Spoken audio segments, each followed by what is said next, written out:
Aslan House is a transition home that me and several other men that were in the Celebrate Recovery Inside program saw that there was a need, a desperate need. Men were getting out of the facilities, out of the jails. They didn't have safe homes or places to go to.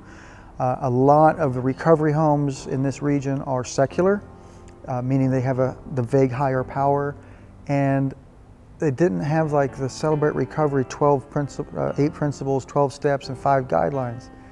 And so while they're inside and incarcerated, they seem to be doing really well, and you see them really coming along in their recovery, and then they get out, and even though they can go to weekly meetings on the outside and they can attend different CR, some of them needed a little bit more intensive living environment that was drug and alcohol free, as drama free as we could make it, that has set guidelines, that isn't like jail, but not total freedom, because sometimes too much freedom too quickly coming from that environment, we tend to harm ourselves. I know I did in my own personal experiences returning from deployment, where I was kind of confined in what I could do, when I could do it, where I could go.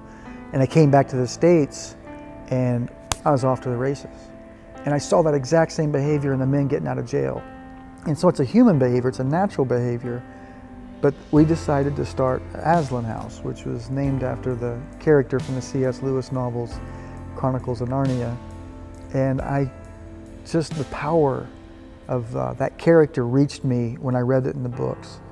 And one of my favorite lines is one of the characters talking about Aslan, the character, is that he's a lion. He's not tame, but he's good. And I just thought that was, that untamed, bridled energy made in the image of God. We have courage, we have strength. We're meant to be men. We're meant to live life without fears because we have faith in the one true God. But we've lost that. The world has lied to us, and we've been twisted and got it twisted up inside our heads.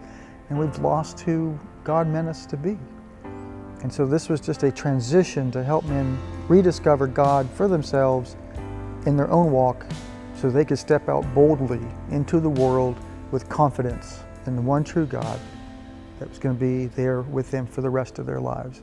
And then a Celebrate Recovery program that would be around them wherever they went. They could come and find other fellowship, other friendships, and stretch out into true freedom of life, and to transition from that institutional life to true freedom.